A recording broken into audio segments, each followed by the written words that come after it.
오늘은 우리가 흔히 차이나 머니라고 부르는 중국의 거대한 자본력과 그 이면의 이야기들을 들려드리려고 합니다. 중동의 석유, 미국의 군사력처럼 중국은 돈이라는 수단으로 국제사회에서 강력한 영향력을 행사하고 있죠. 특히 많은 나라와 기업들이 거절하기엔 너무 큰 금액 앞에서 흔들리며 복잡한 선택을 강요받고 있습니다. 중국의 경제 성장 속도는 전 세계적으로 유례없는 수준이었습니다. 2001년 WTO 가입을 계기로 세계 시장에 본격적으로 진출한 중국은 초기에 아프리카, 중남미 등 자원부국에 대규모 자금을 쏟아붓기 시작했죠. 단순히 돈만 투자한 것이 아니라 도로, 항만 같은 인프라 건설, 기술 이전, 인력 파견까지 포함한 올인원 패키지 방식이었습니다. 이때부터 서방 국가들과는 다른 방식으로 세계의 신흥시장을 장악해 나가기 시작한 것이죠. 대표적으로 앙골라는 중국으로부터 수백억 위안 규모의 자금을 유치하며 사실상 중국의 경제적 영향권에 들어갔습니다. 이후에도 남미, 동남아, 중앙아시아 국가들은 중국의 투자를 받아들였고, 이는 일방적인 호의라기보다는 자원 확보와 지정학적 이득을 위한 조건 있는 호의였죠. 2008년 글로벌 금융위기 이후는 또 다른 전환점이었습니다. 미국과 유럽이 위기에 빠져 허덕이는 사이 상대적으로 안정세를 유지하던 중국은 공격적인 해외 자산 사냥에 나섰습니다. 유럽의 명품 브랜드, 미국의 실리콘밸리 스타트업, 오세아니아의 부동산까지 중국 자본은 전방위로 흘러들어갔죠. 예를 들어 2016년에는 하이얼이 미국 지위의 가전 부문을 무려 54억 달러에 인수했고, 같은 해 캠차이나는 스위스의 농화학 기업 신젠타를 430억 달러에 사들였습니다. 이는 단순한 기업 인수를 넘어 선진국 기술력과 시장을 흡수하려는 전략의 일환이었죠. 그리고 1대1로 구상이 등장했습니다. 2013년 시진핑 주석이 처음 제안한 이 프로젝트는 고대 실크로드를 현대화한 버전으로 아시아, 유럽, 아프리카를 육상과 해상으로 잇는 초대형 인프라 계획이었습니다. 중국은 이 구상을 통해 약 1조 달러 이상을 투자할 계획이며, 실제로 파키스탄 과다르항 개발에만 460억 달러 이상을 투입했죠. 하지만 이런 대규모 투자는 단지 경제적 지원이 아니라 이른바 부채의 함정으로 이어지기도 합니다. 스리랑카는 중국 자금으로 한반토타항을 개발했지만 빚을 감당하지 못해 99년 동안 항구 운영권을 중국에 넘겨야 했고, 이는 세계 각국의 경고로 작용했죠. 차이나 머니는 경제뿐만 아니라 외교적 수단으로도 쓰이고 있습니다. 중국의 입장을 지지하는 국가 대부분은 경제적으로 중국에 의존하는 경우가 많습니다. 예컨대 2016년 필리핀의 두테르테 대통령은 중국과의 긴밀한 협력을 강조하며 미국 중심 외교에서 탈피하겠다고 선언했습니다. 필리핀은 남중국해 분쟁에서 국제재판소의 판결로 중국에 승소했음에도 결국 250억 달러 규모의 중국 지원을 받아들이며 중국과의 충돌을 피하는 쪽을 택했죠.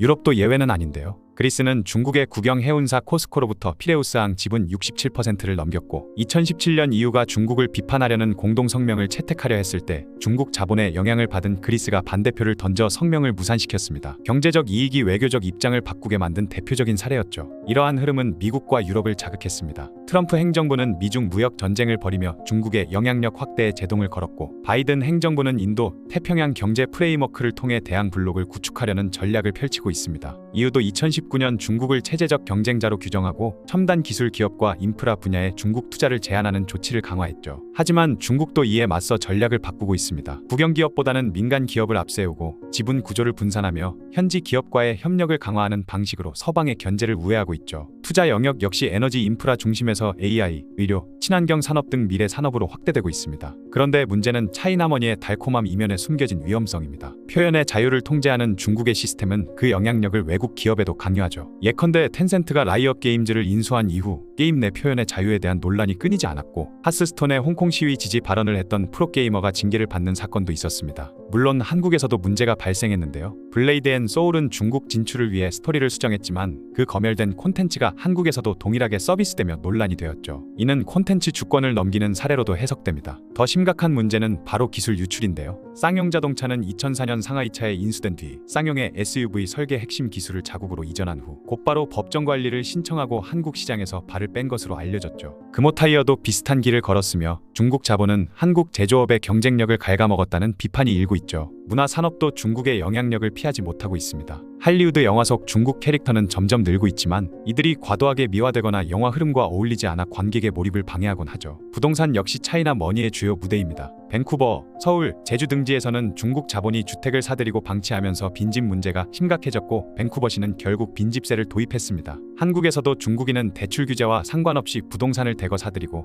무인도까지 매입하려는 시도를 보였죠. 한편 한국에 대한 중국의 외국인 직접 투자도 급증하고 있습니다. 이커머스, 자동차, 철강, 렌터카 등 산업을 가리지 않고 침투하며 가성비를 앞세워 시장을 교란하고 있죠. 최근 중국 AI 기업 딥시크는 개인정보 문제로 국내 서비스가 중단되었고, 알리익스프레스와 테무도 약관 시정 조치를 받았습니다. 이는 한국 정부가 이제야 대응에 나서기 시작한 신호일지도 모르죠. 차이나머니는 정치적 입장까지도 흔듭니다. 아르헨티나의 밀레이 대통령은 대선 당시에는 반중 입장을 고수했지만 IMF 차관을 위안화로 갚기 위해 입장을 번복했습니다. 중국과의 통화 스와프 계약 180억 달러를 유지하기 위해 시진핑에게 직접 친서를 보냈고 양국은 화해 무드로 전환했죠. 브라질의 보우소나루 전 대통령도 처음엔 대만을 지지했지만 화웨이의 8억 달러 투자를 계기로 입장을 바꾸었습니다. 온두라스는 중국의 인프라 지원을 조건으로 대만과 단교했고 이런 식으로 중국은 외교와 경제를 엮어 국제사회에서 영향력을 키워가고 있죠. 중국은 호주와의 관계 회복에도 적극적입니다. 와인, 석탄, 보리에 대한 보복 관세를 철회했고 EU 국가의 무비자 입국을 허용하며 셔틀 외교를 이어가고 있죠. 중국의 이러한 행보는 미국과 중국의 갈등 속에서도 투자와 관광 등 경제적 교류 통로는 열어두자는 뜻으로 풀이되고 있는 것입니다. 심지어 중국은 미국 기업 CEO들을 직접 초청해 투자 러브콜을 보내며 경제적 유화 정책도 병행하고 있습니다. 결론적으로 차이나머니는 돈 이상의 힘을 가집니다. 거절하기엔 너무 크고 받아들이기엔 너무 복잡한 리스크가 따라오는 자본이죠.